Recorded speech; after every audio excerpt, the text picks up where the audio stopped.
And that might explain why it is not an easy task for this addressed through governmental action, public action, because it's taking place in private, intimate contexts. But the President has classified this as a national disaster, and in the department, Bushello, as I keep saying, because I want that to be understood and to prioritize this matter, and Dr. Bushello, supported by the Civilian Secretariat, will undertake a proper evaluation of what we are doing as far as the South African Police Service is concerned, where the gaps are, with a view to determining what further remedies are required. We are taking steps to strengthen the policing approach to GBVNF and other forms of violence. For example, the South African Police Service is allocated an additional 999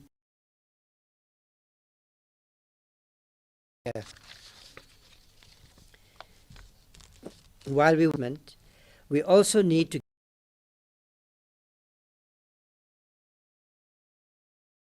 give implementing the integrated crime. This requires that different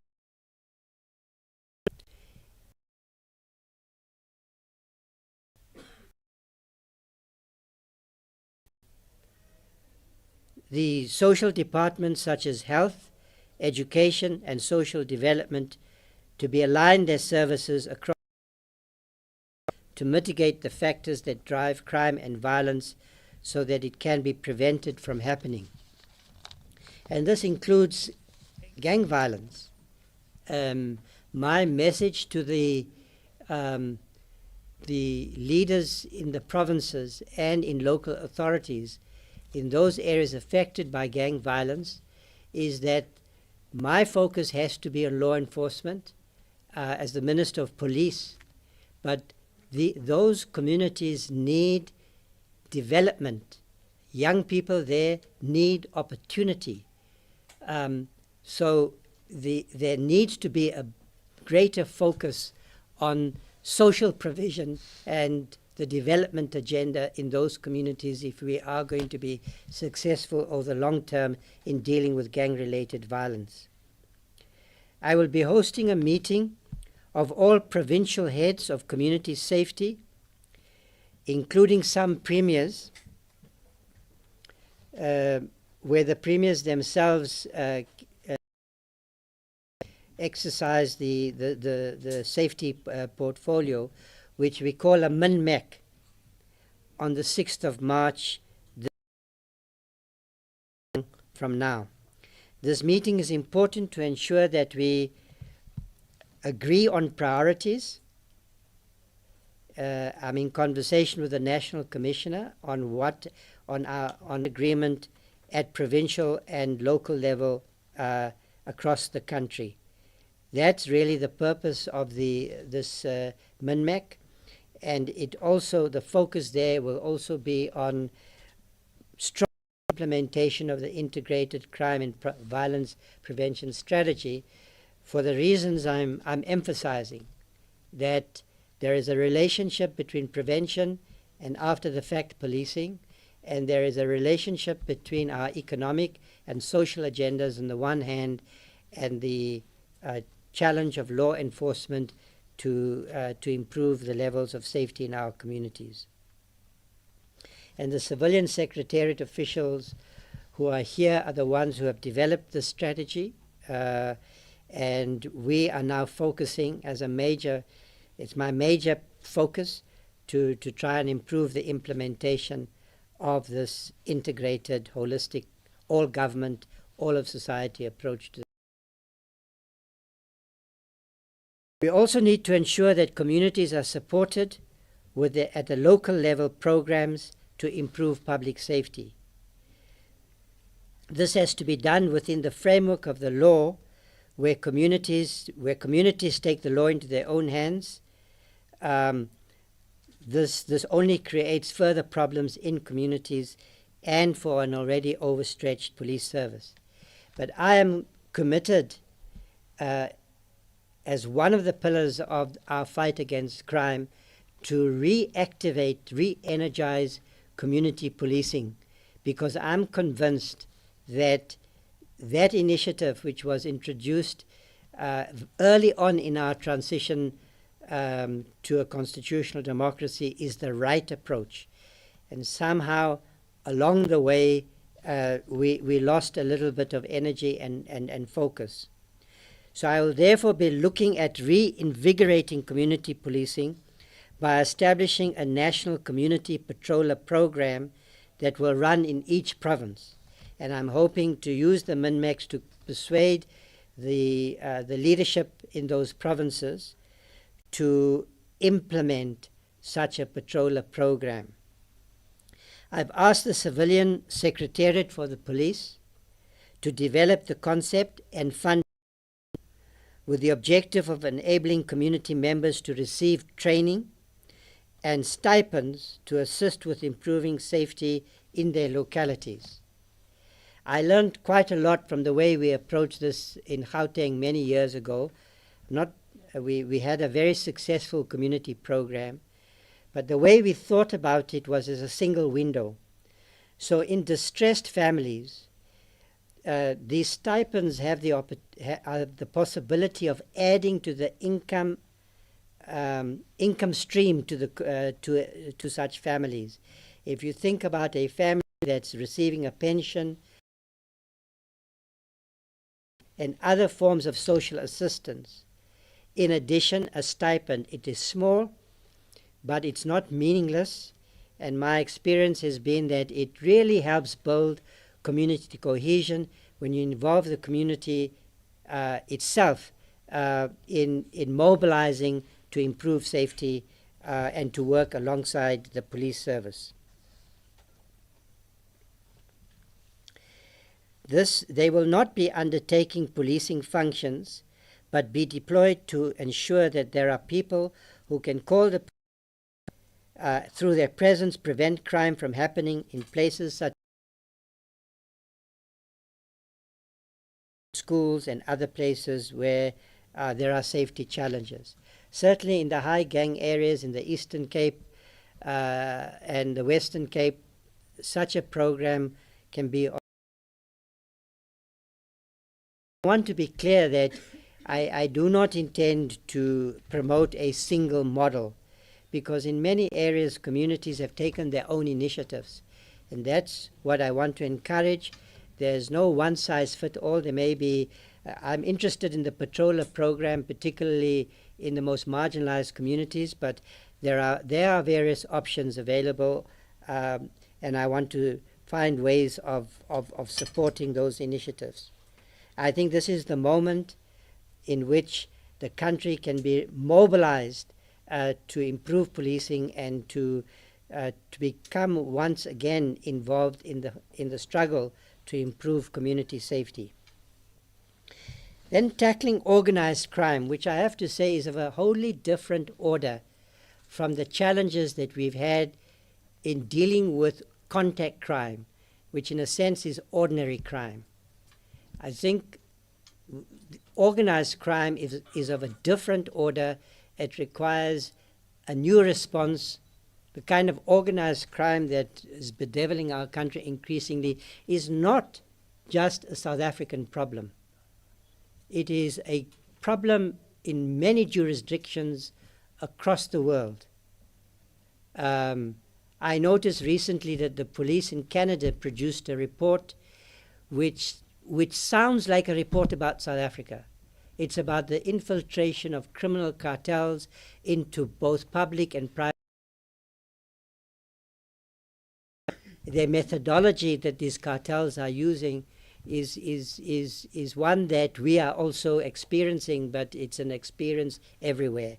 And I think it's an evolving challenge in our country that we need to challenge in a bold way, in an imaginative way, and recognize that this is not, that we need a new paradigm in a way to deal with an evolving threat to our national security. As the President clearly stated last week in the SONA, organized crime is now the most immediate threat to our democracy, our society, and our economic development. Those are strong words to come from the President, and I think those words should be heeded. As I have mentioned before, most organized crime is not recorded in the crime stats as such. Most extortion of small businesses, and think about the impact that is having on personal security, but just the ability of people to thrive, to create livelihoods in their communities. Most extortion of small businesses is not reported to the police, because that reporting, as Dr. Bushella was pointing out to me, people who report to the police are literally taking their lives into their own hands. Not reported to the police, nor is most corruption and fraud in public and private sectors will not be found in the stats. And I am making that point because we have to also understand, if we want to have a proper understanding of what our people are living and experiencing in communities, then the stats themselves are not the only reference point. Nevertheless, the impacts of these crimes is real and severely damaging for our country.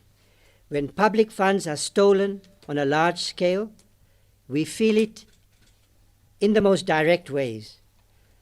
Local level organized corruption in tendering, copper cable theft syndicates, possibly even in the water sector, contribute to outages of water and electricity that causes distress in families and communities across our country.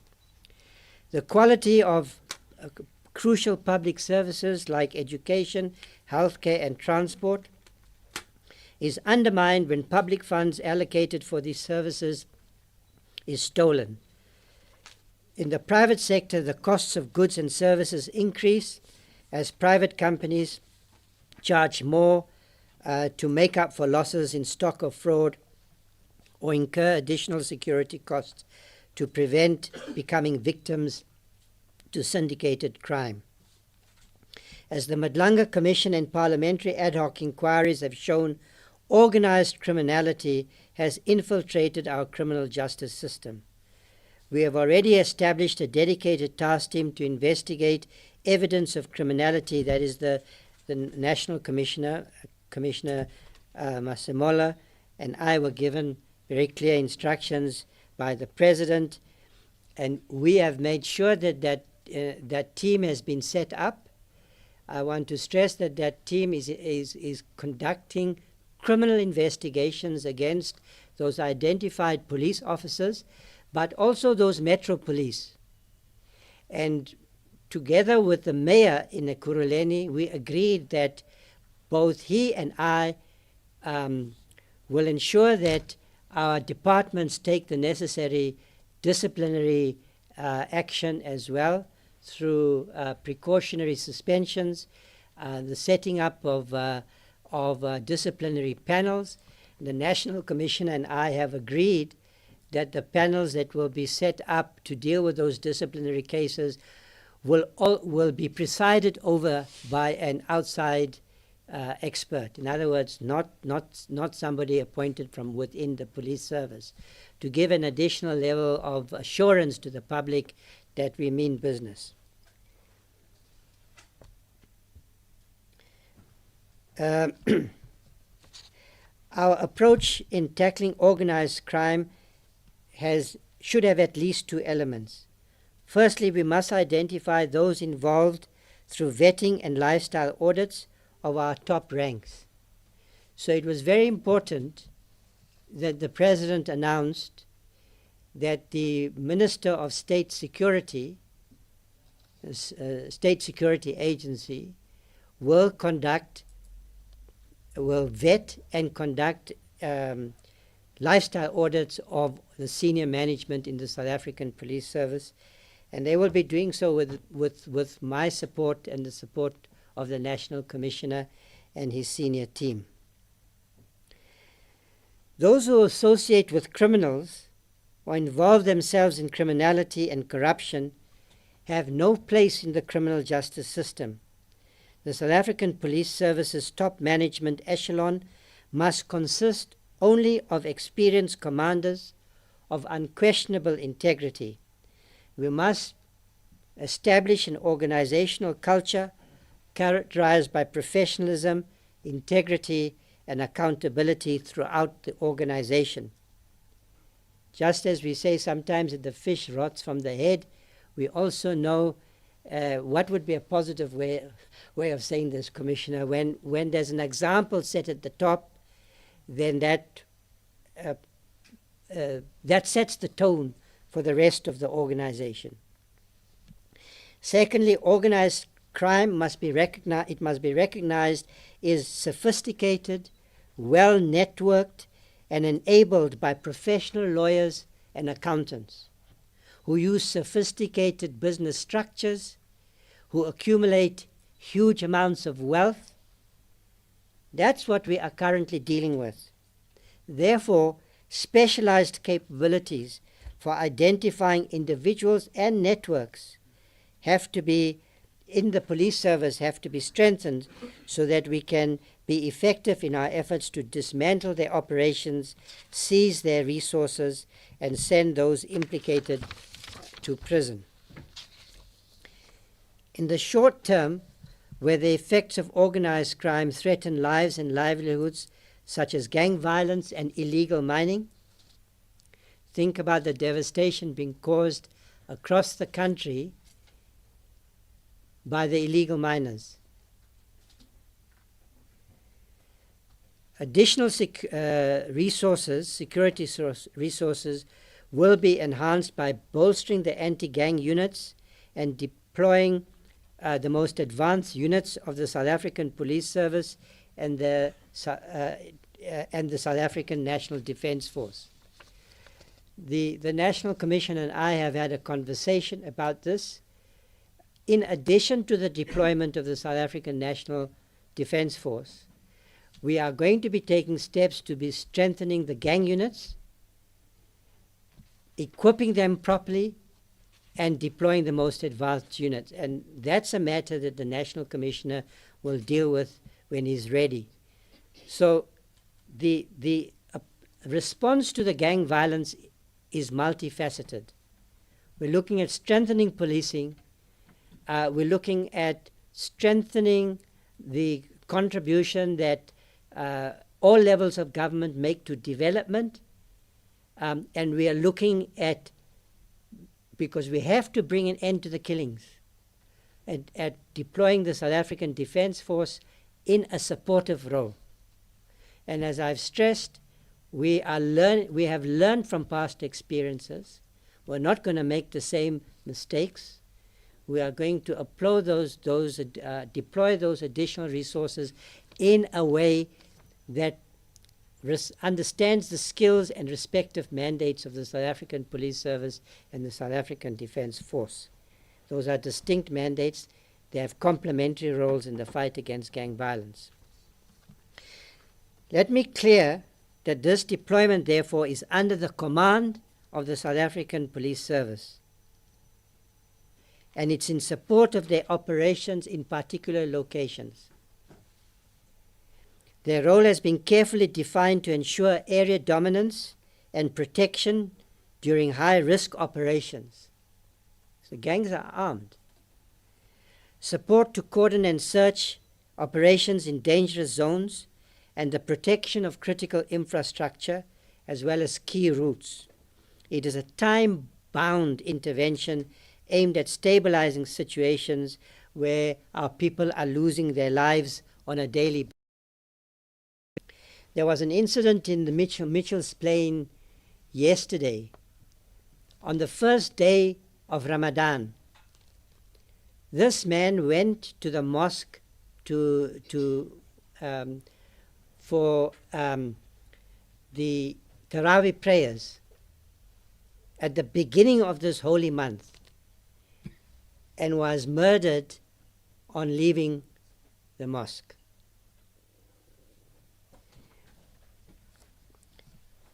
while the national trends for most violent and property crime continue to head in the right direction. So I also want to stress today, it's very important in this moment for our country to retain a sense of balance and perspective as we work together to change the picture. Asking the question, not only what is wrong today,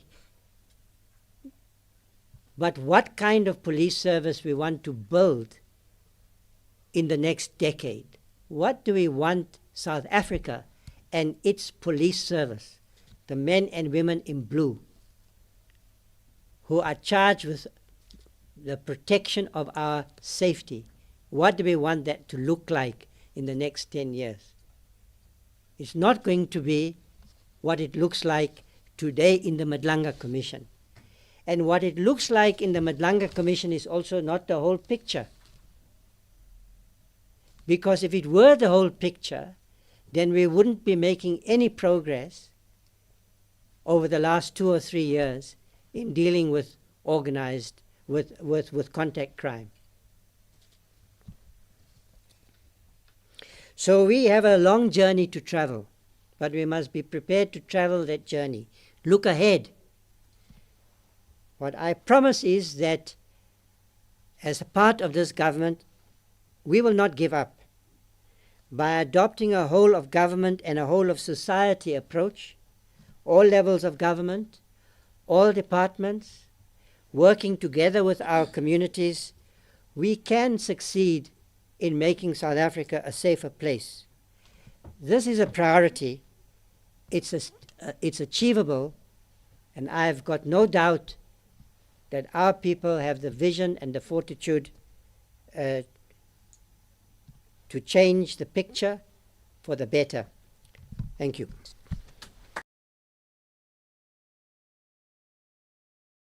Thank you very much, Minister. Ladies and gentlemen, at this point, just to give us a broader picture into the statistics, I will call upon the SAPS Crime Registrar, Major General Tulare Sekhukhune, to make his presentation.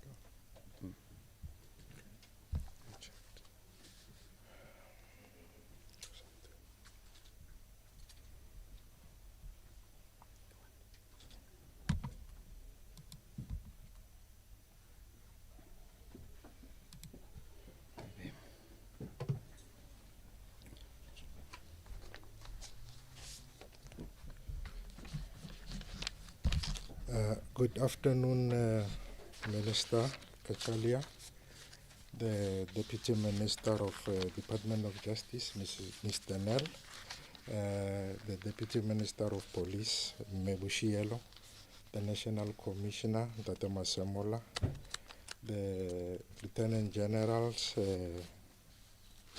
Nkua and Sintumul. Members of the media, good afternoon.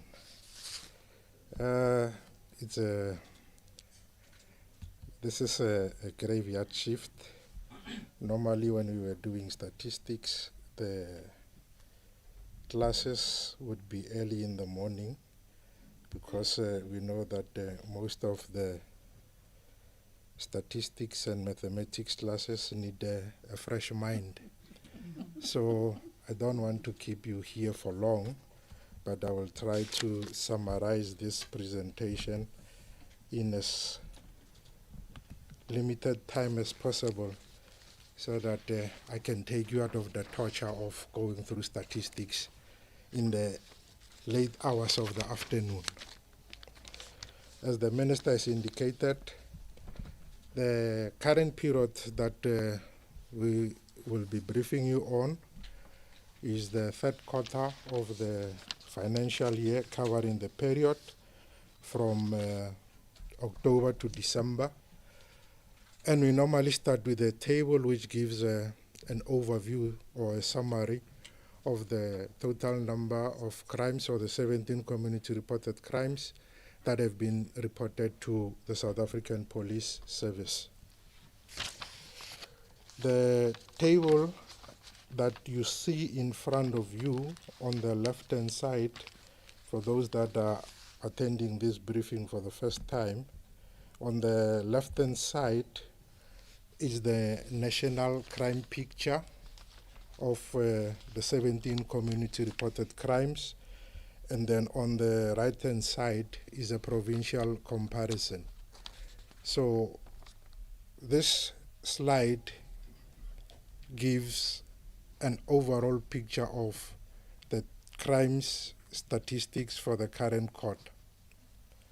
So if you get an understanding or understand how this slide is laid out, we can stop the presentation because I would have covered everything. Now, let me start on the left-hand side with the crime called murder. For the current quarter, we have reported 602 counts less compared to the previous comparable period. That is a percentage change of 8.7. And on the right-hand side, you have a provincial comparison.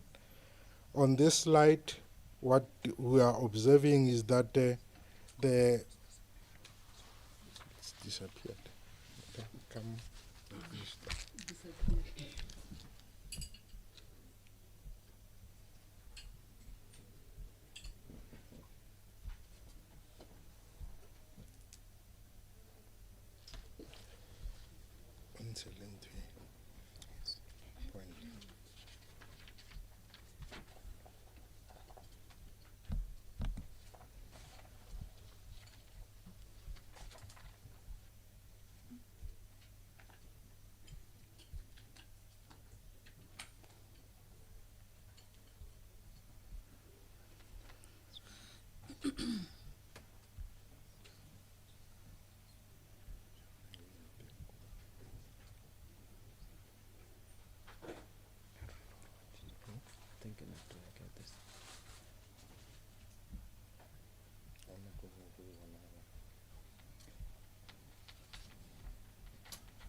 That's great.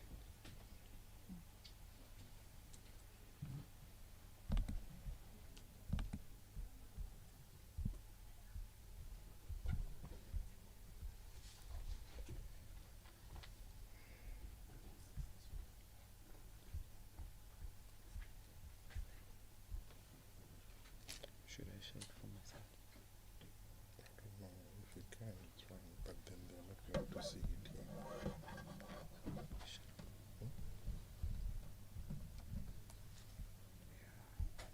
Okay, network. There's no network here.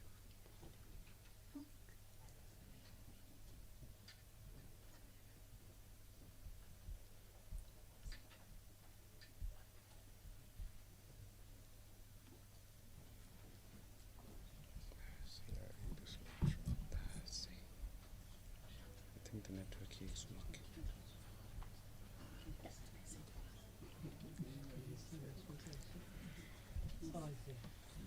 There you go.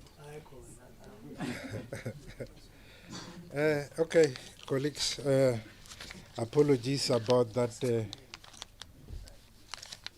hitch that we experienced. I think, as I've been told, it's because of the delay in the network, or the network is not sufficient.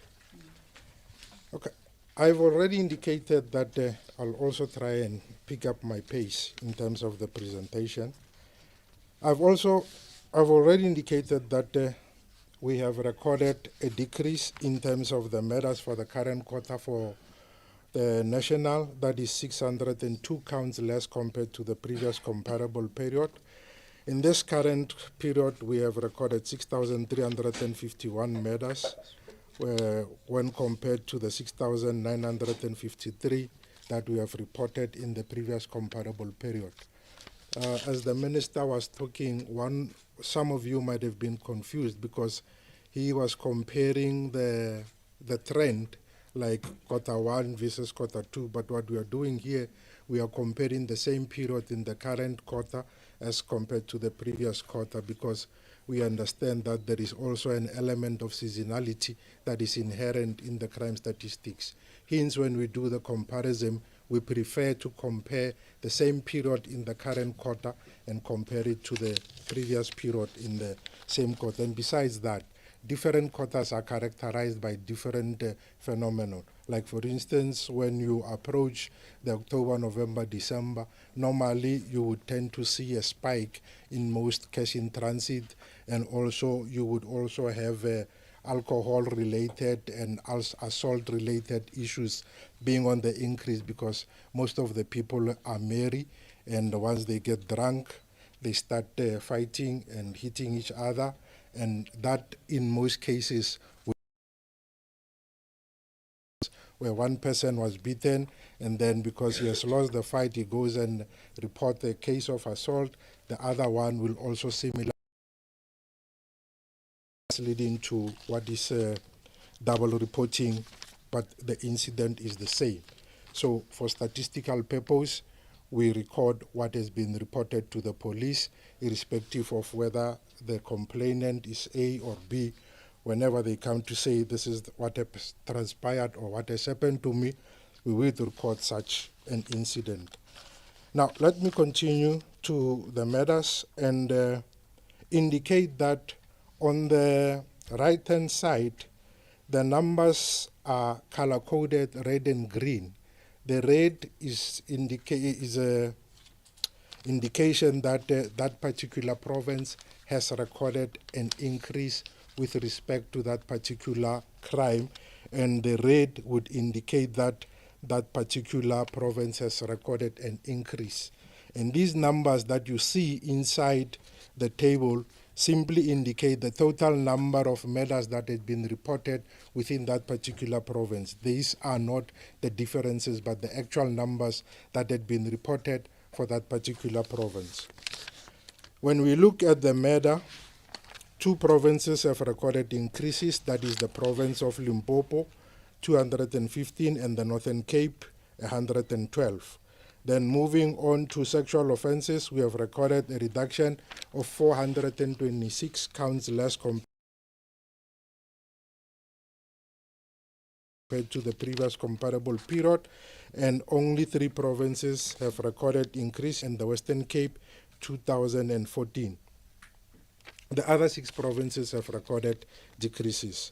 Then moving on to attempted murder, this is the only crime among the 7 crimes that we call contact crimes that we have observed an increase for the national total, which is an increase of 192 counts from the previously reported 7,666 to the current 7,858, hence the increase of 192 counts of attempted murder, a 2.5% increase. And the provinces that have recorded increases in terms of attempted murder is your Free State, Gauteng, Northwest, Northern Cape, and the Western Cape. Then for assault, GBH, we have recorded the reduction of 4,084 counts, and only 1 province has recorded an increase in terms of the assault GBH, which is the province of the Eastern Cape. Then moving on to common assault, we have recorded a decrease of 2,000. Only 2 provinces that have recorded increases is the Eastern Cape and the Western Cape, which recorded 4,665 and 12,447 respectively. Moving on to common robbery, another increase of 873 counts less compared to the previous period, and the only province that have recorded an increase was the Northern Cape with 296 counts. Robbery with aggravating circumstances, again, the only province that has recorded an increase in that particular crime was the Northern Cape with 435. Then moving on to the subcategories of sexual offences, which I've already covered at the top there, starting with the rapes, we have recorded a decrease of 300.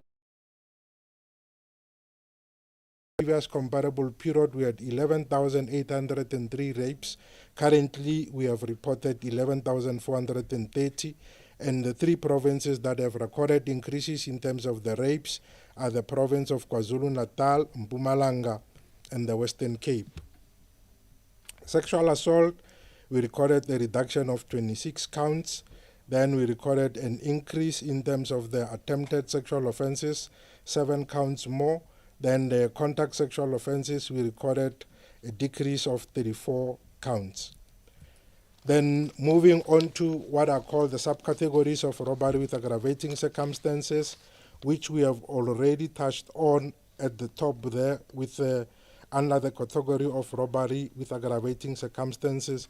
However, this time around, we are giving you the constituent crimes that make up some of these robbery with aggravating circumstances, focusing on 3 crimes that have been indicated from the victims of crime survey that these are the crimes that are most feared by the communities, and these are your carjacking, robbery, and we have collectively named this the trio crimes.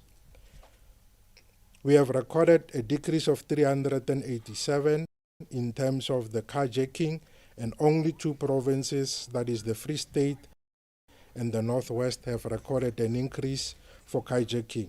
Robbery at residential, we have recorded another decrease of 807 and 809, and the only province that had recorded an increase is the province of the Northern Cape. Robbery at non-residential premises, another decrease of 854, and again the province of the Northern Cape was the only one which had recorded an increase. The sum total of the trio crimes, we have recorded 2,050 reduction compared to the previous period, and the Northern Cape with 101 was the only province that had recorded an increase. Then moving on to other categories of robbery with aggravating circumstances, starting with robbery of cash in transit, we have unfortunately recorded an increase in terms of robberies of cash in transit, that is 8. In terms of the cash in transit, that is the Eastern Cape, 5 counts, Gauteng, 13 counts, Northwest, 4 counts, and the Western Cape, 4 counts. We did not have any bank robberies across all the 9 provinces in the current quarter. From the previous 2 counts, we are currently sitting at not at the national level, a reduction of 2 counts. Truck hijacking, we have recorded a reduction of 64 counts, and the 2 provinces that have recorded increases is the Free State and the Northwest. Then on the next slide, I will pick up the pace. We have recorded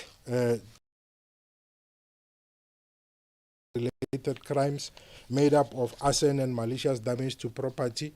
The reductions are 65 and 2,157 respectively. Then the sum total of the reduction for the contact-related crimes is 2,222. We achieved a clean sweep in terms of property-related crimes, leading with a reduction of burglary at non-residential premises of 1,494, another decrease of burglary at residential premises 2,921, theft of motor vehicle and motorcycle, a reduction of 314, theft out of motor vehicle, a reduction of 1,341, stock theft, a reduction of 670, and the collective or the cumulative reduction for the property-related crimes is 6,740. Of the 3 crimes that make up the broad category of other serious crimes, the only crime with 728. Then we achieved reductions of 4,300 and 448 for all theft not mentioned elsewhere and shoplifting respectively. Then the sum total of the reduction for other serious crimes is 4,020, and the sum total for the 17 community reported crimes reduction is 25,664. Then for crime detected as a result of police actions, these are your proactive policing initiative, whereas the desired trajectory of change is to have these crimes being on the increase, meaning that if they are increasing, it means that we are retrieving more of the firearms from the wrong hands. We have achieved that for illegal possession of firearm and ammunition. Again, we have retrieved more drugs, 8,793 to the good. Driving under the influence of alcohol or drugs, 6,845. Then the only crime that we did not achieve the desired trajectory of change was in sexual offenses detected as a result of police action. Then on the next slide, we're just giving a summary. Like I've indicated, those two tables that I have talked to, they give you a brief, broad overview of what has transpired. So allow me to quicken my pace as I go through the remainder of the slides. For contact crimes, I've been talking about those. These are your murders, attempted murders, rapes, etc., etc. We have seen that what are the increases and the decreases, and what we are observing when you bring the sum total of the contact crimes together. All the provinces have recorded decreases. And then what is worth noting in terms of the contact crimes or crimes against person are the percentage contribution of the respective provinces to the sum total at the national level. The province with the highest contribution in terms of the contact crimes or the crimes against the person is Gauteng, which contribute 25.4%. The second highest contributor is the Western Cape with 18%. The third highest is KwaZulu-Natal with 17.5%, and the fourth highest is Eastern Cape with 11%. And across all the 3 months that make up the quarter, we have recorded decreases. Then on the next slide, we have already indicated that the only two provinces that have recorded increases in terms of the murder was the province of Limpopo and the Northern Cape. These are the increases because in the last slide, we simply indicated that Limpopo has recorded 215 counts of murder. Now, this table gives you the difference between what Limpopo has reported in the current quarter compared to the previous quarter. The number of increases that had been reported for murder in Limpopo is 12 counts more compared to the previous period, and in the Northern Cape is 3 counts more. And in terms of percentage contribution of the provinces to the total number of murders, the province with the highest contribution is the province of Gauteng with 24%. The second highest is KwaZulu-Natal, then the Eastern Cape at number 3 with a contribution of 20%, and the fourth is the Western Cape with a contribution of 18.2%. Then this is a graphical representation of the murders, but this time around we bring into the equation the population of the respective provinces, because the raw numbers or the total number of murders or the raw numbers of the murders per province might give you a misleading picture in terms of assuming that one province is safer because of the lesser population.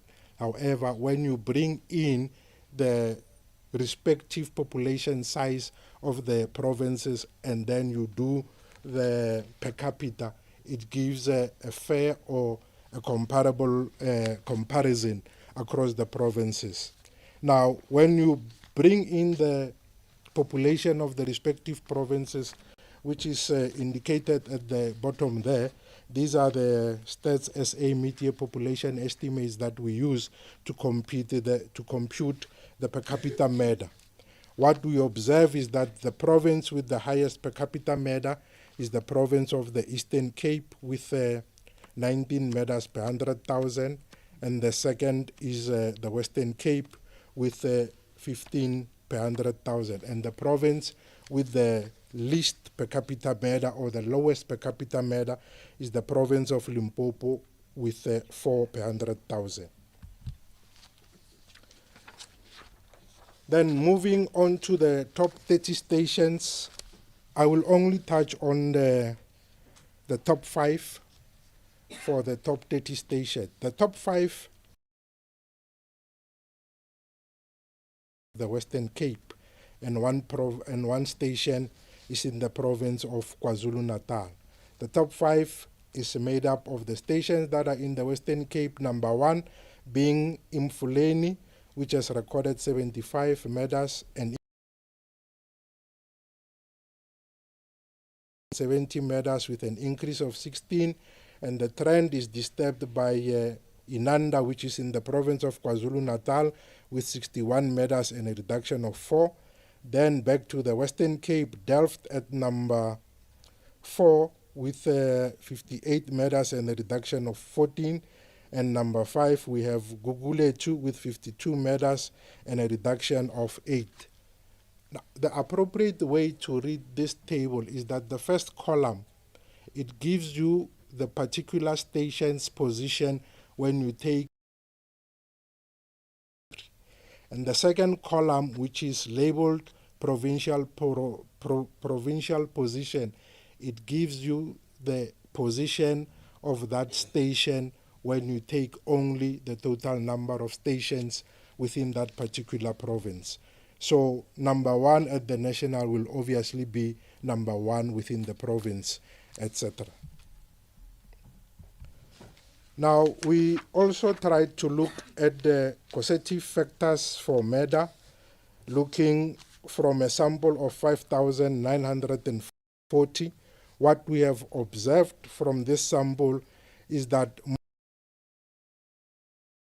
misunderstanding, road rage and provocation, which was indicated as a causative factor in 1,158 of the murders.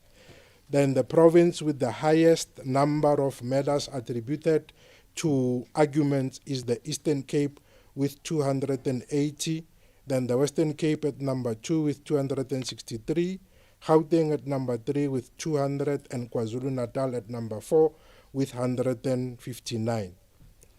Then at row number 4, we have gang-related murders. We have, from this sample, 276 murders were attributable to be gang-related, and the bulk of these were in the province of the Western Cape with 257, and the second was the province of Gauteng with 14 murders attributed to gang-related, and the Eastern Cape had 5.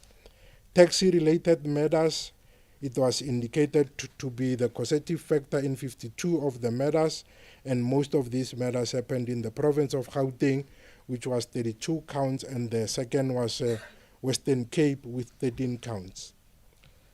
Then we had at the bottom 16 murders were attributed to be illicit mining related, and 15 of the 16 was indicated to have happened in the province of Gauteng. Then when we look at the place of occurrence for the murders, from the same sample size, we have observed that 54% of the murders were indicated to have taken place at the public place. Then 31% of the murders was indicated to have taken place at the residence of the perpetrator, and 4% was indicated to have taken place at liquor outlets. Then on the next slide, we have a phenomena of multiple murders, which has happened in the reference period, where we had seen that there were 12 murders that had happened in Atteridgeville, and the same incident reported resulted in also 13 attempted murders. Then we also had 9 murders that had happened at Beckersdal, and the same incident also resulted in 10 attempted murders. There were also 7 tavern killings with 7 victims in Philippi East and 2 attempted murders. Then we also had an incident in Bronkhorstspruit where 5 people were killed, and that incident resulted with in 2 attempted murders.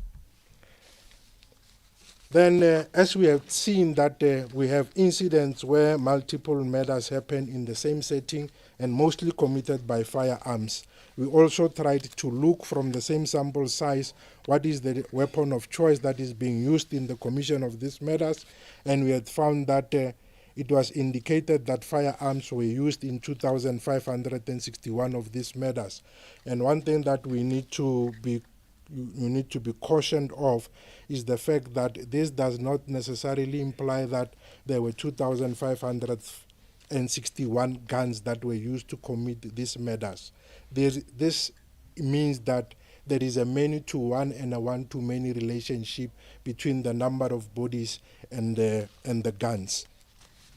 Then we had 1,059 murders being committed with a knife, and the rest can be read from the table. We then had also murder of police officials. In the current quarter, we had 23 police officials that were killed, and then that is an increase of 10 when compared to the previous comparable period. And 5 of these police officers were killed while they were on duty. Those that were killed on duty, 3 were killed while they were conducting crime prevention activities. 1 was responding to a complaint, and the other was termed to have been a negligence. Then we move on. Seen that for the current quarter, we had 7 murders that had been or that meet the definition of attack on rural communities. Of these murders, 4 happened together with the 4 robberies at residential premises. 1 also resulted in an attempted murder, and 1 incident of rape.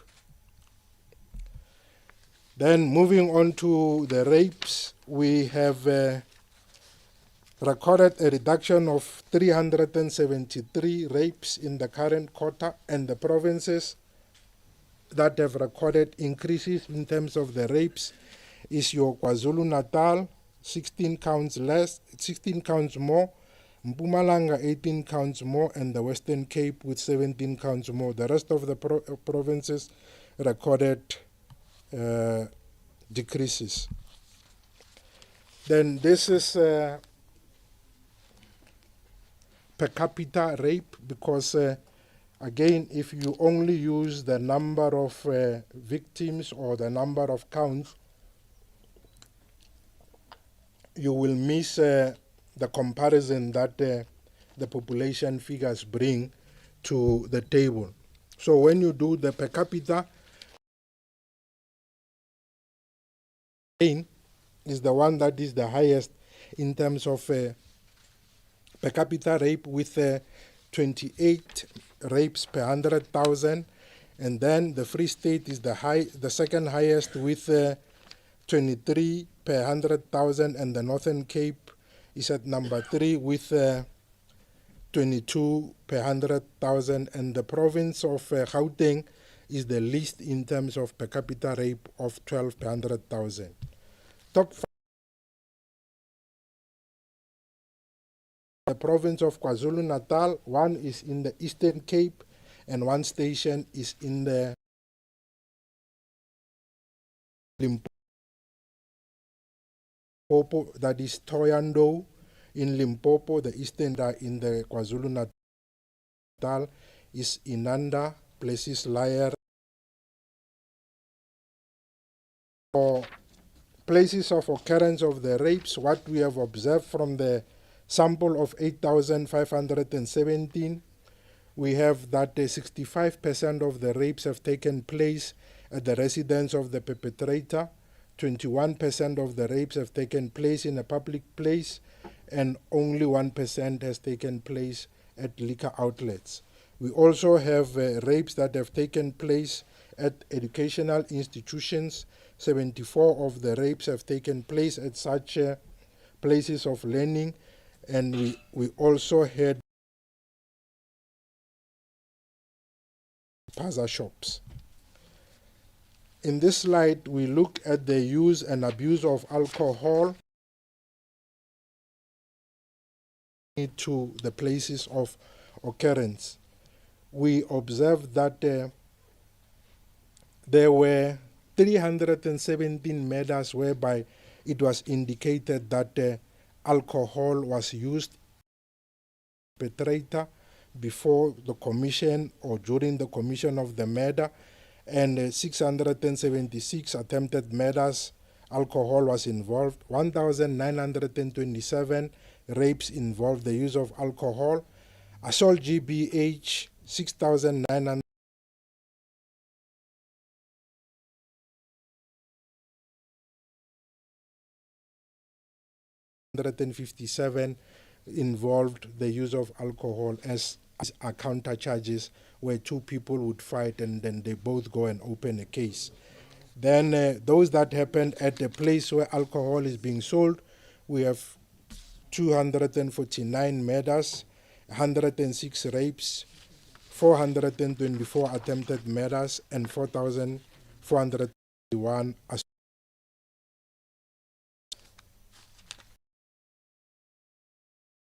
And rapes at the education, 8 place at educational premises, and 74 rapes that have taken place at such facilities. Of the 8 murders that took place at educational facilities, 7 were at schools and 1 was at a daycare, and the 74 rapes, that is 52, happened in schools, and the second was at daycare or aftercare facilities. And then 6 at special schools. Then this gives a provincial breakdown in terms of premises. Then we also have or tried a proxy variable for gender-based violence using because in this instance we try to look at the type of crime and try to determine whether there is some kind of domestic relationship between the perpetrator and the victim, whether ex-husband, ex-girlfriend, etc. And in the past, those that are familiar with the outline of the crime statistics, we would further break this down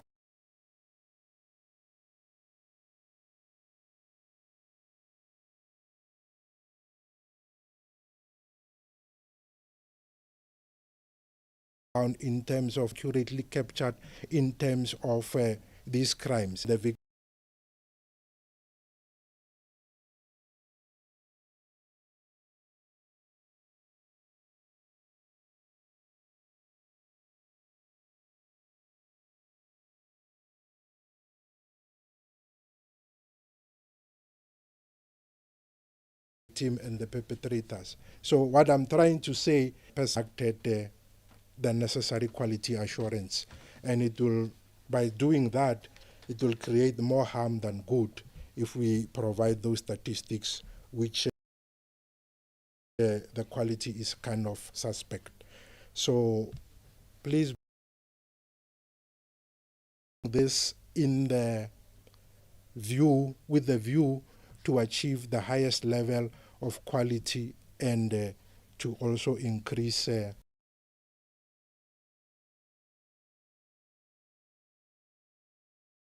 where there are shortcomings, we indicate them, and we also indicate that to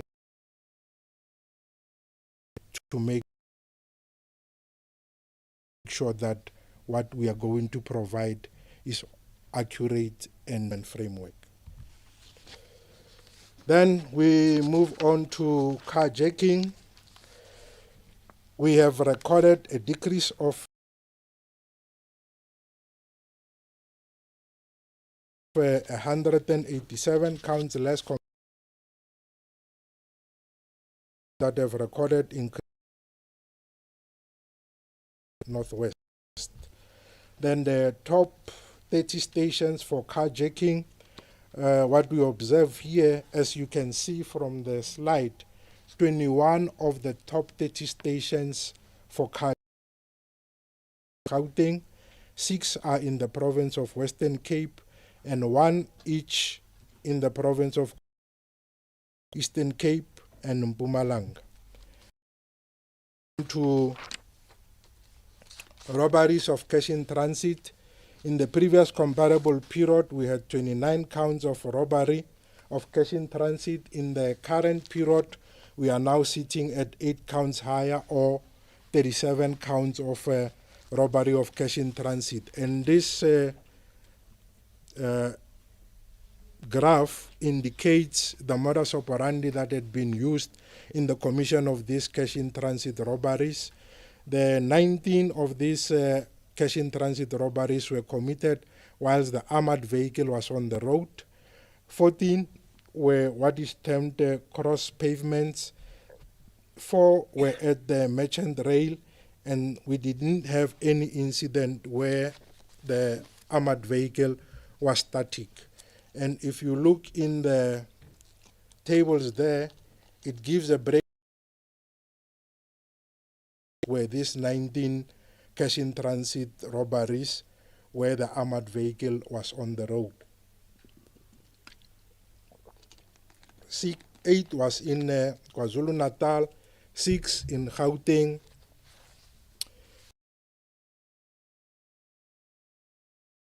in the Northwest. And then at the bottom right corner, we indicate again the method used to gain access or to control the armored vehicle. In 10 incidents, the armored vehicle was shot at and then subsequently bombed. 6 incidents, it was bombed and then subsequently bombed. And then we have 2 incidents where it was shot at, money bags were grabbed. Then your Free State and Northwest. Then we move on to kidnapping. The provinces kidnapping is the Free State, Gauteng, Northwest, Northern Cape, and the Western Cape, and we have recorded increases of 27 counts more in terms of the kidnapping. As we have started doing in the last quarterly release of the stats, we have exclusively included the crime extortion, and we drew the sample of 539 counts, and we tried to look into this sample, what are the types of extortion that are being committed. And as it was indicated, we need to keep in mind that some of these crimes are underreported. So what we have, it was what was brought to the attention of the police. Then we drew a sample from there and tried to determine what were the type of extortion that was perpetuated. We found that 289 extortion were financial extortion. That would indicate instances where sometimes ransom was demanded, etc. Then we also have 128 where it involved protection racket was demanded. Taxi related, we have 35 counts. Then we also have 113 where blackmail was involved. That in 91 incidents whereby the perpetrator will threaten to reveal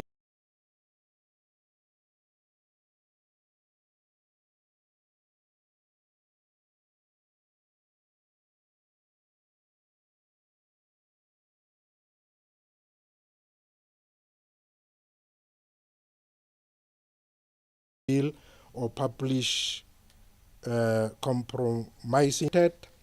we observed that 35 of these extortion were markets that were targeted, 15 construction,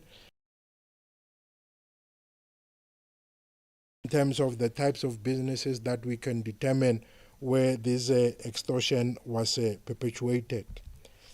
Then on this slide, we look at what are called the core diversions. This would be incidents that would require the presence of the police, either peaceful or not peaceful. This would include instances whereby the resources of the police would be taken from crime prevention duties to go and police the distribution of exam, what do you call this, exam papers for the matriculants, etc. So these are some of the issues that deplete the resources that were supposed to have been purposes. So most of these, which were termed to be peaceful, happened in the province of the KwaZulu-Natal, 359, and again we also have 55 again in the province of KwaZulu-Natal, which were termed to be unrest. In total, we had 1,136 incidents which were termed peaceful, and we also had 301 incidents which were unrest. Then this is just a summary of the whole crime stats presentation. That how many of these crimes are on the increase and how many are on the decrease. However, this time around, we also give terms of how many of the crimes per province have increased and how many have decreased. And that is the last of the summary. I hope I didn't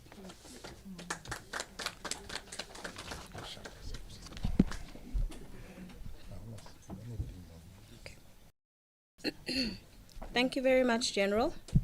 Ladies and gentlemen, as displayed, the full crime statistics are available on the SAPS website. Alternatively, you can scan the QR code and it should hopefully take you to the relevant page. Just before we open it up, I am going to call the National Commissioner just to give us some of the successes that have been achieved by the SAPS reporting on. National Commissioner?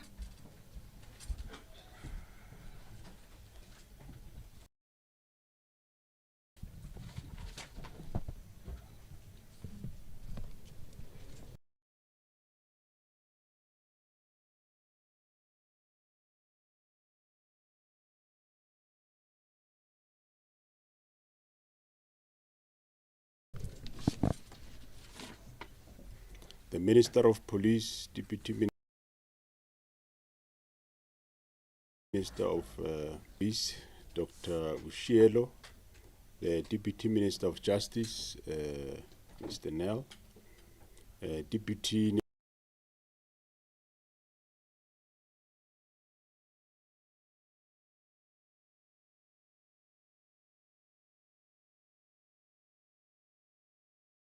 National Commissioners present. I just want to briefly highlight you should be aware that we have been quite busy on Operation Shut, and we acknowledge numbers of crime still remain high, as the Minister has said. It is especially in crimes like murder, rape, and other sexual offenses. But we acknowledge that those numbers are still high. This is indeed a clear demonstration in so through heightened police visibility.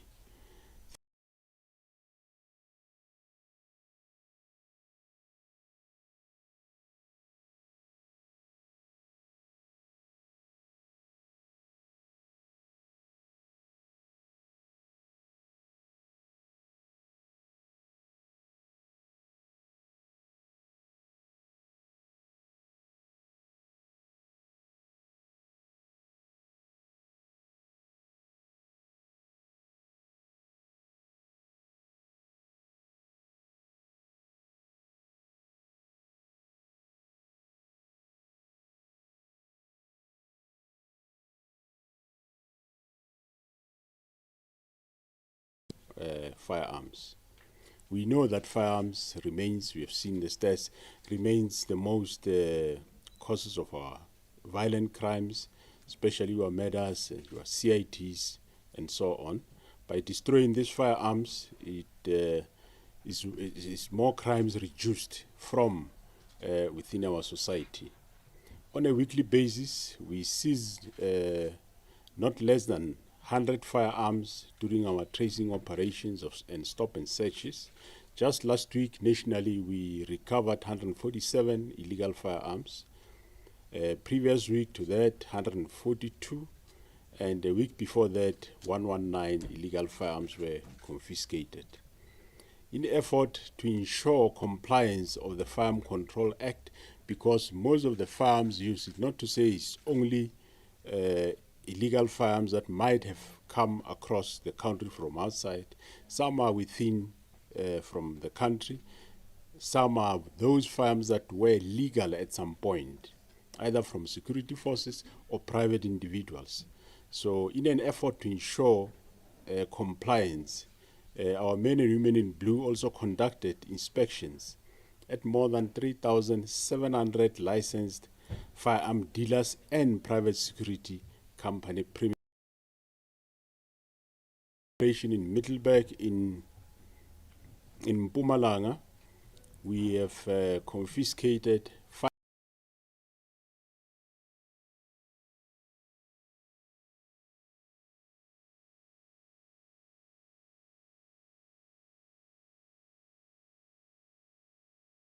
537. Upon legal firearm owners to be reminded that they should act of the law and confiscate those firearms. Coming back to the business, we are here today through Shanela High Density and Intelligence-Driven Operation have assisted us in seeing the results that we have seen, especially in operations that we put out more in the province of KwaZulu-Natal. We are aware that there are areas that we are still grappling with, which we still need to come over them, like your gang violence in Western Cape, cash in transit.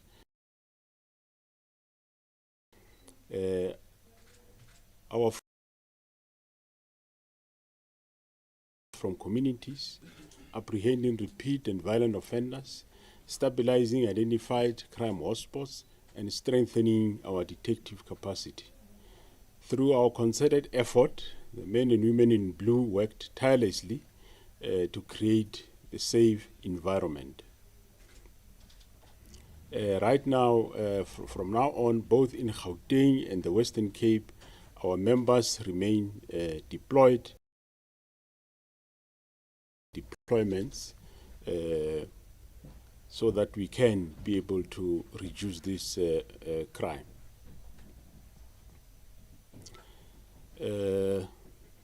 Also, Minister, in touching mostly on some of the arrests that we have done through our operations through the quarter, a total of 221,155 suspects were arrested.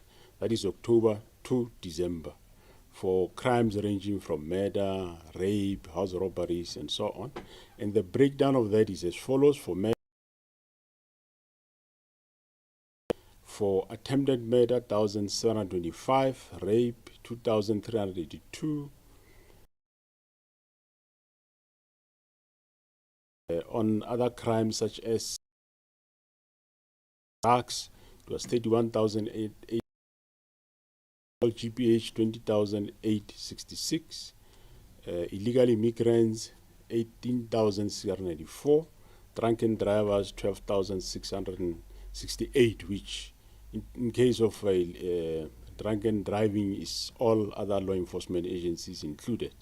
And for possession of dangerous weapons, 12,233, and lastly 4,064 suspects were arrested for dealing in drugs.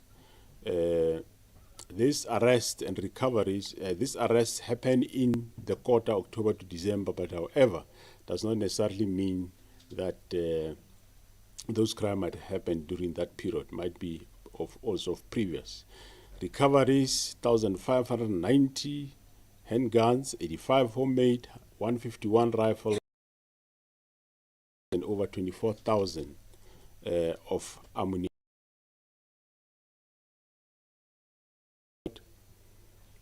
Which will include crimes that happened as far as 3, 5, 10, 15 years ago. 88 persons were convicted. Of this, 199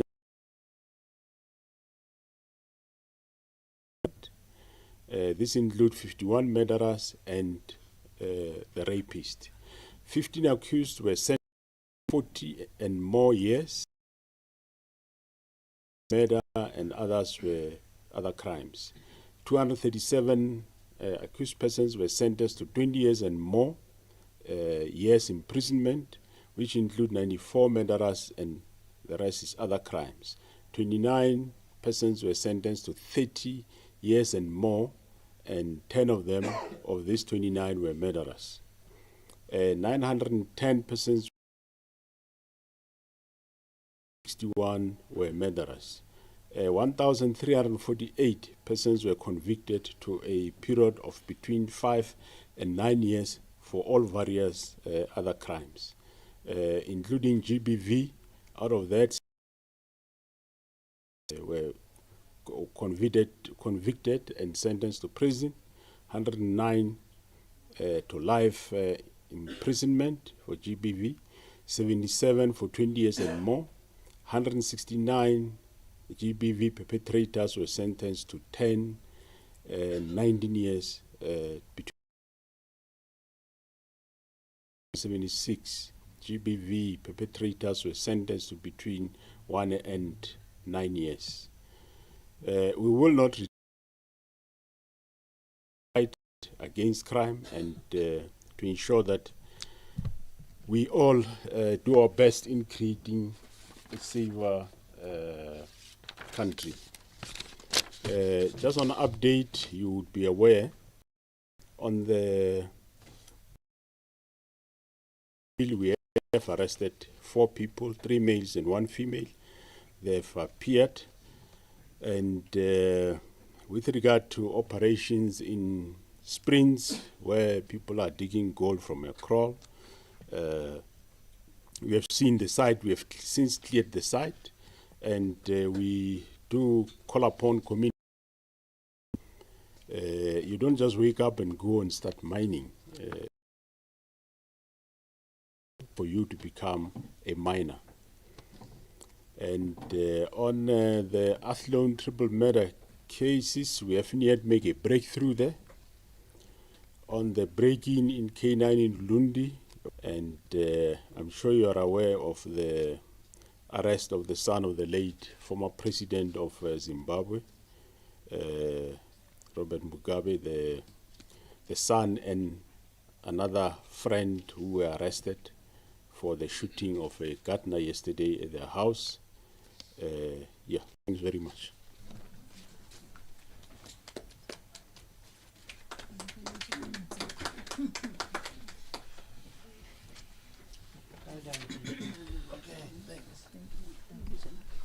Thank you very much, National Commissioner. Ladies and gentlemen,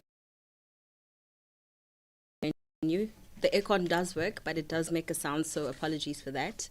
The next session, however, is dependent on how many questions we have. So if we have little questions, we can leave the room earlier. By a show of hands, can I see if we do have any questions? I note 1 hand, I note the second hand here, I note the third hand. Okay, so in that order, we'll start with the first hand, second hand, and third hand. Please use the mics. There are mics there. They should be working. And just indicate as to which member of our panel your question is posed. Good afternoon. I don't know if the mic is working, but the mic is on. My question is to the Commissioner.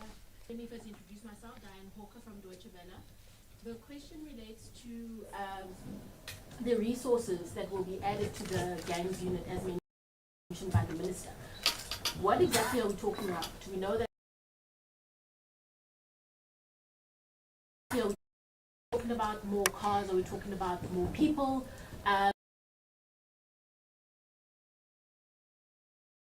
And then just secondly, regarding the return from Russia earlier this week, from their family members that they've been detained, is that an arrest?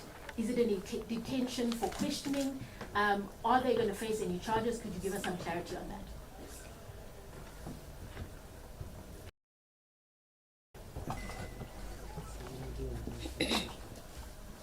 Thank you, Senator Sebastian from EHCA.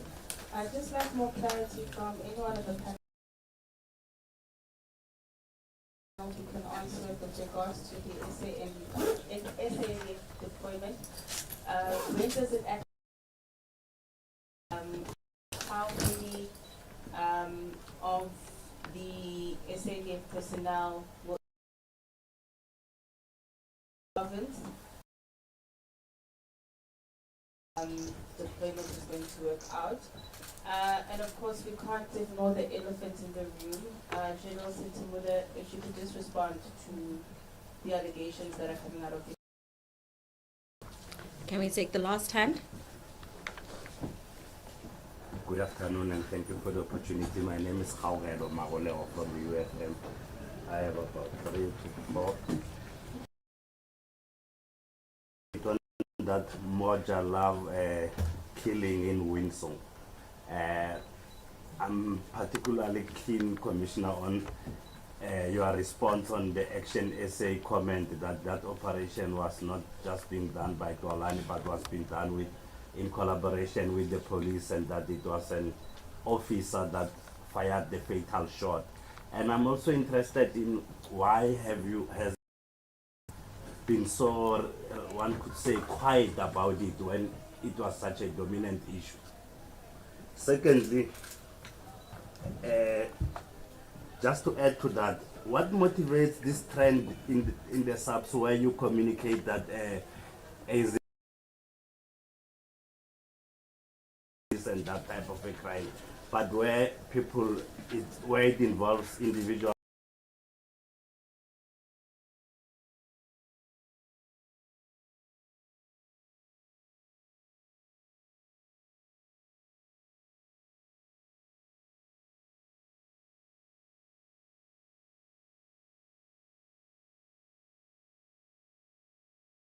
that you regard as South Africans, you see setups.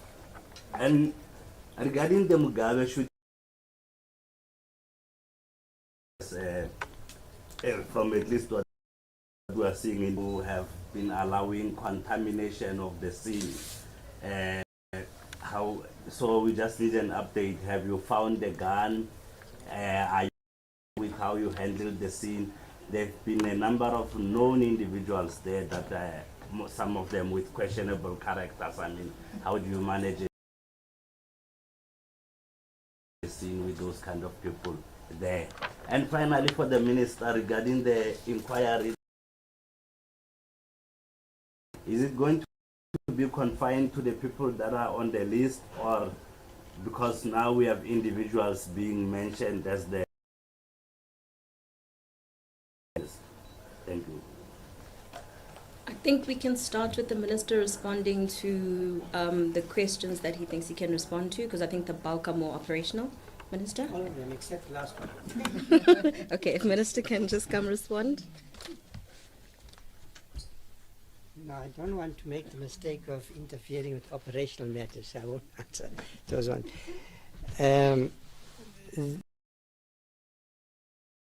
Was a list of individuals against whom there was prima facie evidence in the interim report of the Madlanga Commission.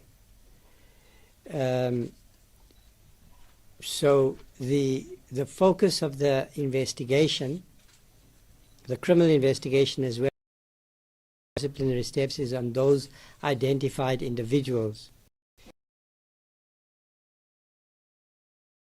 Commissioner indicated to me before the midterm report was published that he was going to take action and some of those individuals were then identified on that list. So it is possible that as the inquiry unfolds, that other individuals will be identified for either for disciplinary action or for further criminal investigation.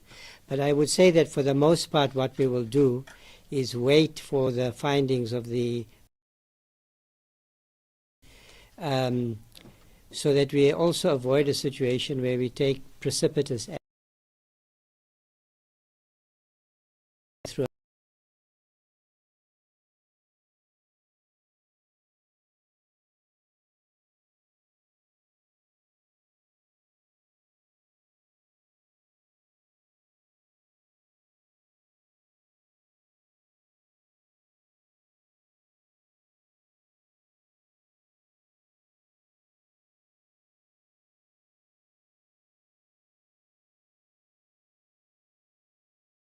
a careful, make reform-orientated proposals,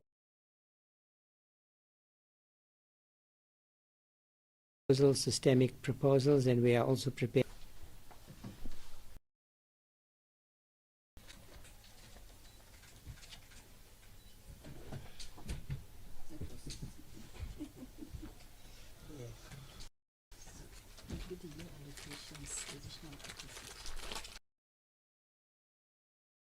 Thanks. With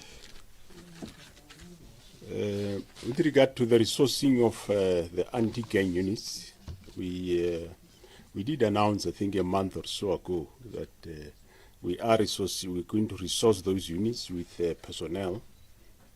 Western Cape with extra 100, which the PCF already given 50 as we speak. Another 50 will still come. Eastern Cape will get extra 100. Gauteng will get extra 200. So what we are going to do currently also, as we get the new financial year, is to also resource them with all tools of trade, be it vehicles, other tools of trade that they require to do their work. So that we are going to do, and within 6 months after the beginning of the financial year, we hope we would have acquired the tools of trade. However, the people, of course, they only come once they've been trained, graduated, so that takes its own time. With regard to 4 people from Russia, we did engage our detectives from DPCI, Crime Against the State, did engage with the people. We did take their own statement. We released them. We are investigating, and the investigation will lead us as to exactly. You will be informed as we go along. SANDF deployment, we are busy currently with finalizing plans between South African Police Service and the National Defence Force, and once we are done with, we believe it's within the next 10 days, then we'll be able to deploy first, at least at the 3 provinces, Eastern Cape, Western Cape, and Gauteng. The question about General Sintumule, I think the Minister did answer that. Kgaugelo Moja Love, I would love the PC to see Gauteng is around, so come Tuze Baba. I know me and him were engaged in calls around that specific shooting. And on classifying people as foreigners and so on. So, well, normally we that's what we do. There is nothing untoward to that, and I think it's something that can be discussed upon and agreed upon. And at some point, I don't know what is the view of the nation. We will have to check on that. But yes, when people have committed crime, if it is like the current one we are looking for, Moyo that killed our 2 police officers is a Zimbabwean, so us and Zimbabwe are looking for him because we want to bring him to book.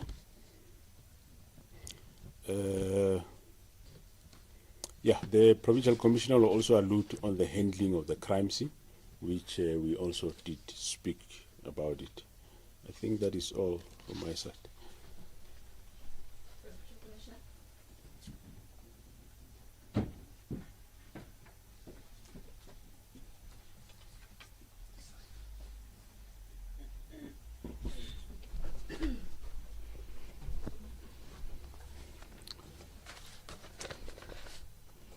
Right, thank you very much, the Minister, the two Deputy Minister, National Commissioner, the DNCs, Divisional Commissioners, I'll say media houses, protocol observed.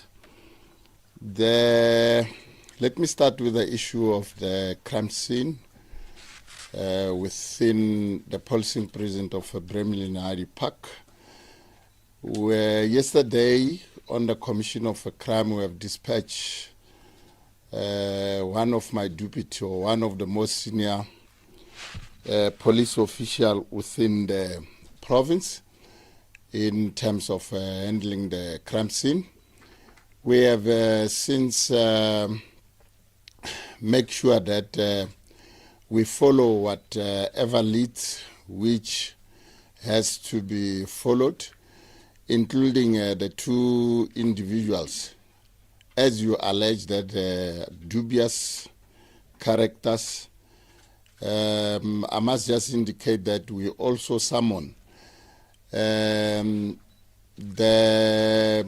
aides which has to assist us in terms of combing up the scene, like the canine, which is the dogs, the divers.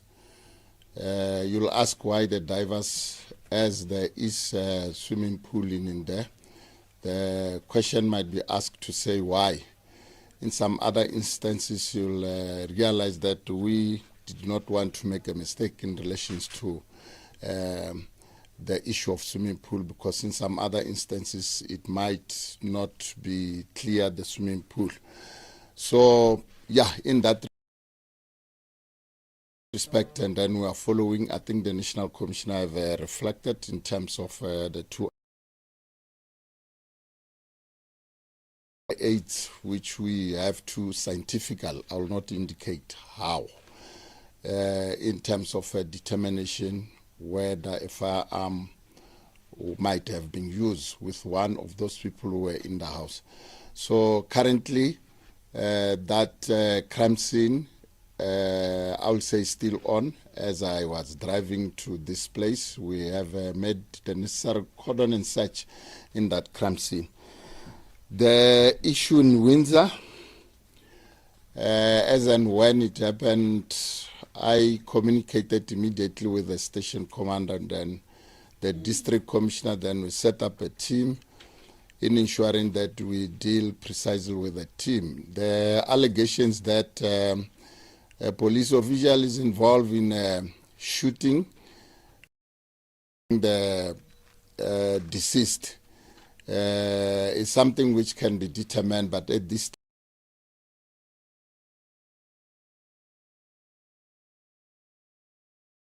stage we don't have such a link to say assisting that company, the production company. Also some sort of evidential material which we try to secure on the crime scene. Also with some of the witness statement. We have since arrested 2 suspects in that respect.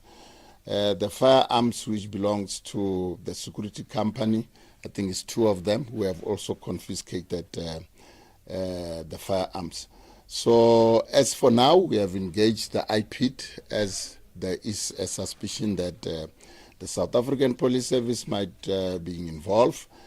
And we're just working closely with the IPID so that if there's a determination, they have to take the docket, they'll clearly indicate. But thus far, that's where we are in terms of that case. Thank you.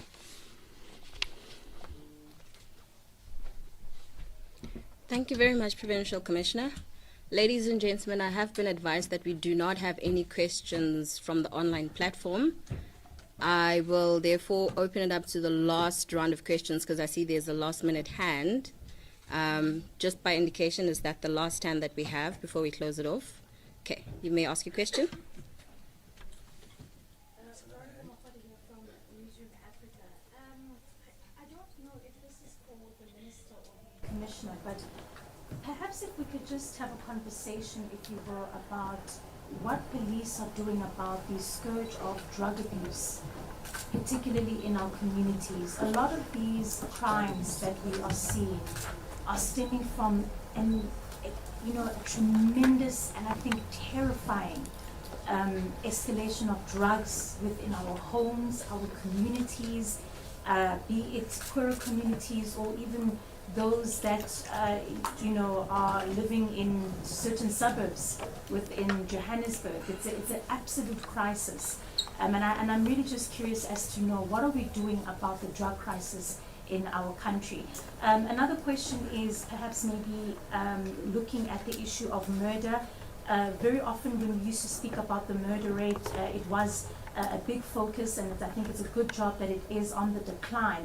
But the issue of mass shootings, what we saw during that December period from Slawsville to Beckersdale, it was terrifying. And I think, is this speaking to a new way in which criminals are carrying out, these mass shootings? It's a direction, I think, a shift in how murder is being carried out in the country. And then again, just to stress and go back to the issue of the Mugabe matter. There is a lot of questions that's been asked as to what actually transpired on that scene. We have an individual in critical condition with gunshot wounds. We found the police found cartridges on the scene. Shots were fired, but there is a missing firearm. Are we suggesting that we are also looking at a case apart from attempted murder, but what is the word that I'm looking for? Defeating the ends of justice as well. Thank you. We had one last hand, and after this, ladies and gentlemen, we're going to have the responses and thereafter close it. Slindelo. Sir, I directed a question to General Secretary that are being made against her at the Natanga Commission. She's sitting on this panel, and South Africans are supposed to trust that, her credibility is not in question. Can she respond to these allegations that have been made against her? And also, I'm not quite sure if I did get clarity on the SAJ deployment. Are we just saying that it's going to happen in 10 days and that's it? Thanks. Questions?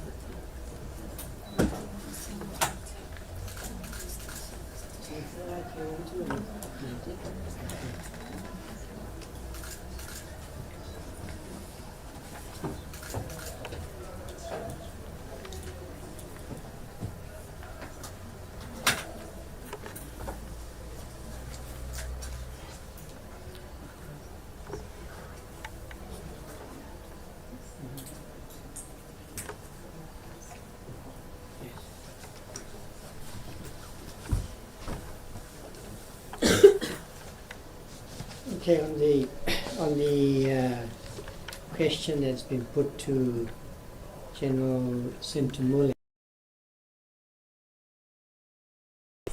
I think the right approach in general on these matters, at least that's the rule that I have tried to follow myself, which is to say there's a judicial process, let's wait for the outcome. At this point, there are untested allegations of all kinds being made, and the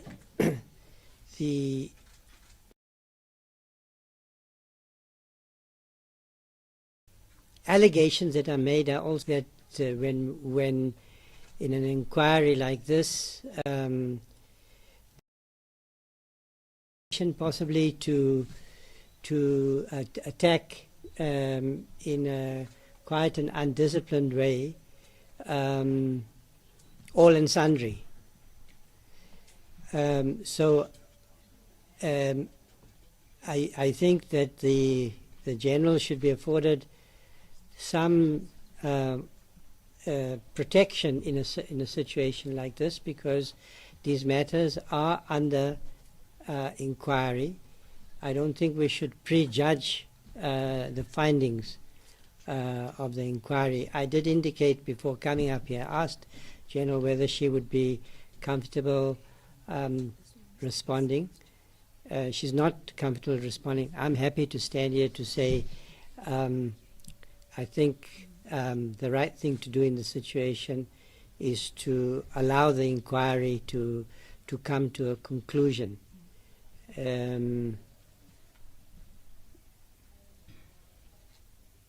You know, when you yourself are being accused, one way to respond is to accuse others. So how do we assess these questions as the process unfolds? Some measure of protection should be afforded the individuals who are against whom allegations are being made that have not yet been tested. At least that's my own sentiment. I watch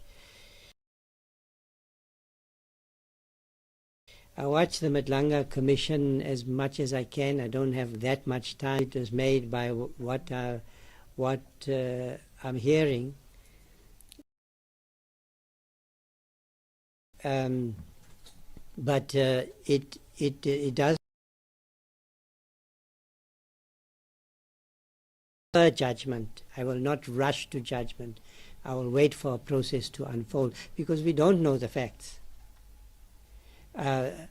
One reason why in many jurisdictions, including our own, there are legal protections for persons facing allegations and so forth. So I think we should leave it at that. There are also questions that the Commissioner addressed about the deployment of the SANDF and other questions about the resourcing of the gang units and so forth. One thing I want to be absolutely clear about now: we will not be discussing in public the details of these operations. How we resource the gang units, where did we deploy the military, what tactics we're going to be using, those matters are not for public consumption, simply because that is not the way to defeat the gangs. They are also listening to what we're saying. And I indicated that we have to learn from past experience, because we also know, I'm not just making a statement, we know that is how they have sought information about operations in order to anticipate them and to adapt. I can assure you that gang leaders out there are considering the implications of this new deployment, and they're looking for ways to adapt.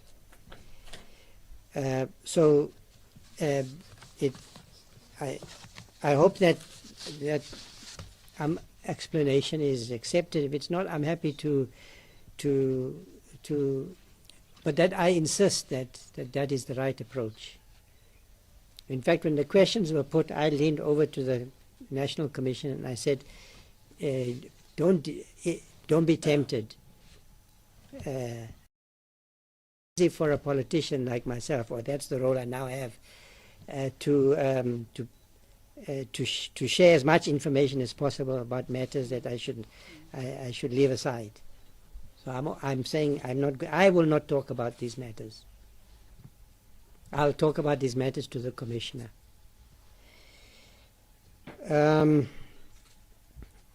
You know, I hear on the issue of gang violence, on drugs. At this point, I can only share your concerns. we adopted, when I was in government maybe 15 years ago, a drug master plan. But here we are in 2026. Families and communities are being destroyed by ever more dangerous drugs. It's a form of organized crime. These people are not just peddling, as they used to when I was growing up, cannabis. It's transnational organized crime.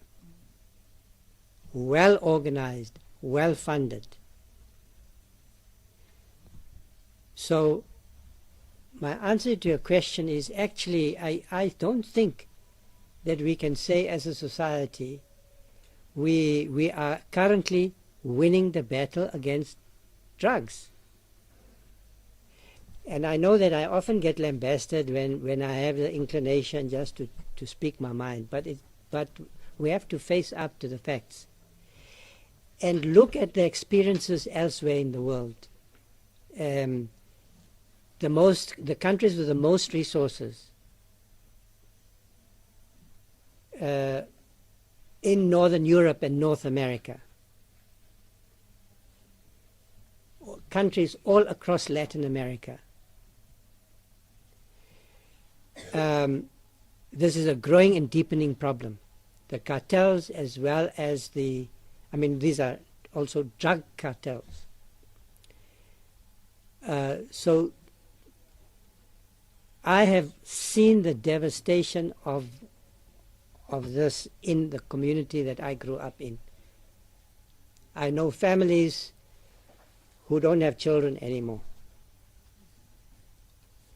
So I am determined to work with the police to deal with this matter, but again, it's not only organized crime, it is a matter that requires all government departments to play a role.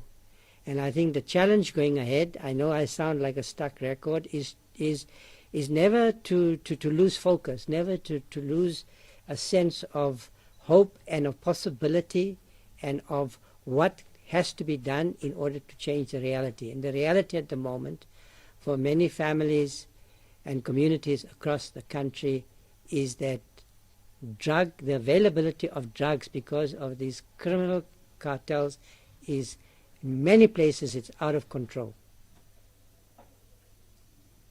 And you, the society, must work with us. And we must work with you and the families in our communities to change the situation. We've also become very vulnerable for drugs that are coming from parts of Latin America, but they are also coming from the east coast of Africa through Mozambique, Tanzania, and so forth. And because we are a democratic society with open institutions, a developed financial sector, relatively porous borders, we are vulnerable. There's been recent evidence of the operation of these Mexican and Colombian drug cartels in South Africa.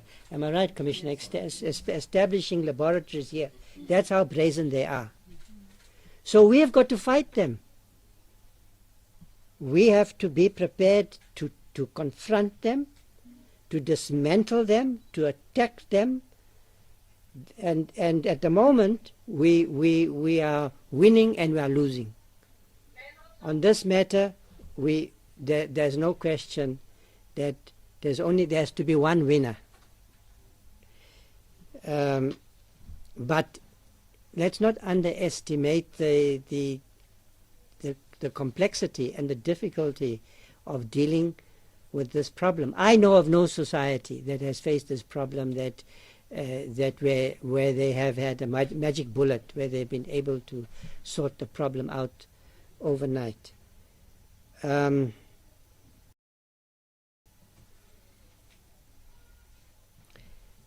Okay, I think I've dealt with the questions. The other ones which assume that we are in contact with Mr. Zelensky and Mr. Putin, I leave to the Commissioner. National Commissioner, just before you come to respond, there's a question. Is there any progress in preventing police killings? That's the first question. The second one, which steps are being taken to stop cash in transit heists, given the firearms and ammunition and explosives that are being used to carry out these cash in transit heists?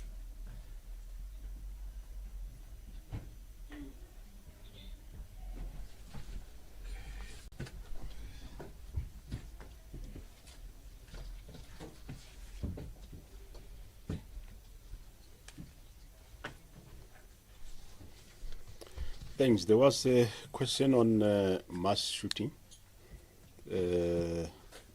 Yeah, the cause of mass shooting varies from one another. It is not all common cause.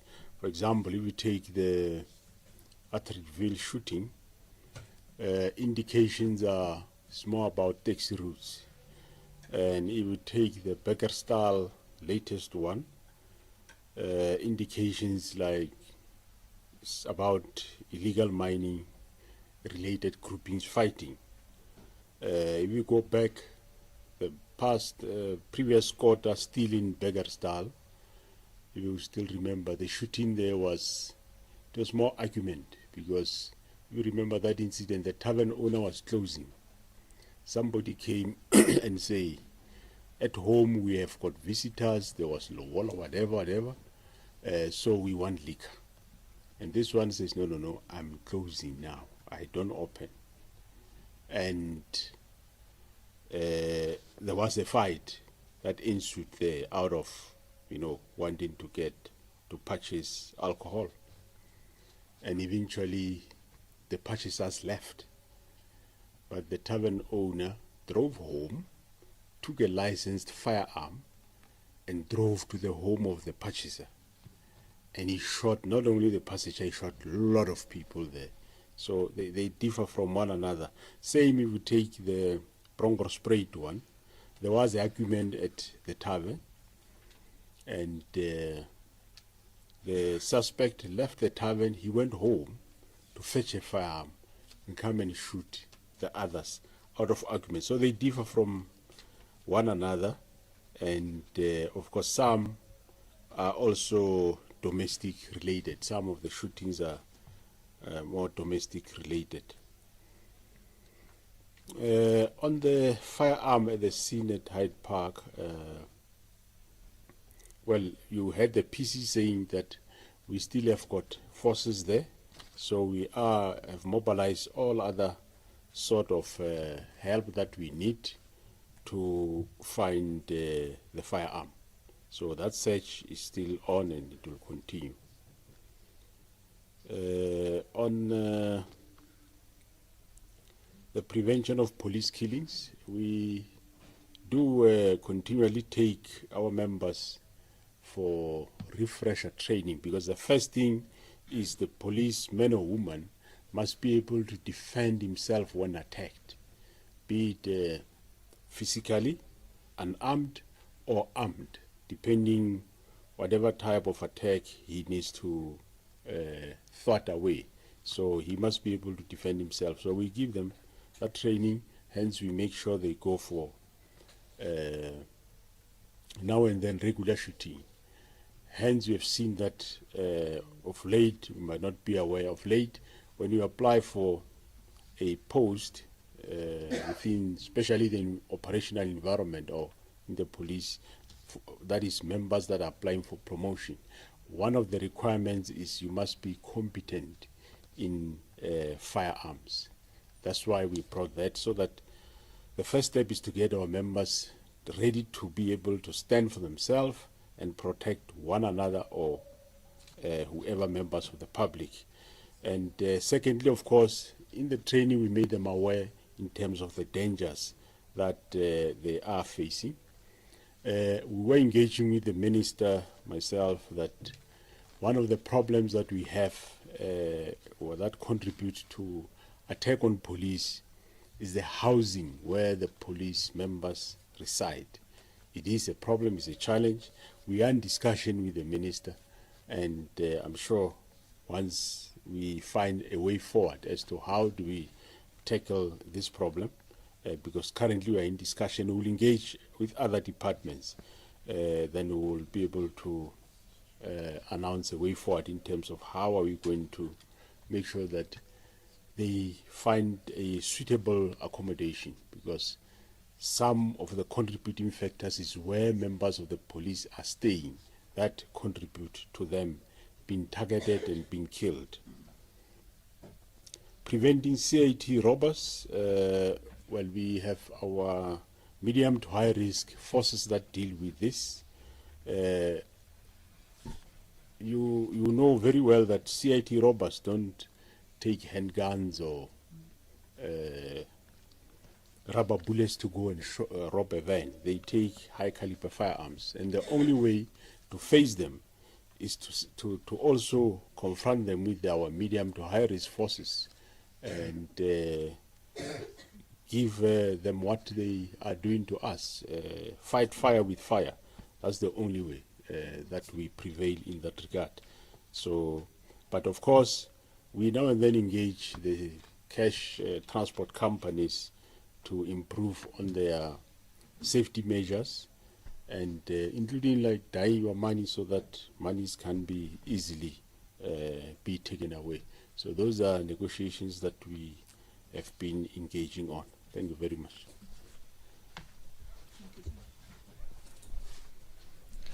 Thank you very much, National Commissioner. Ladies and gentlemen,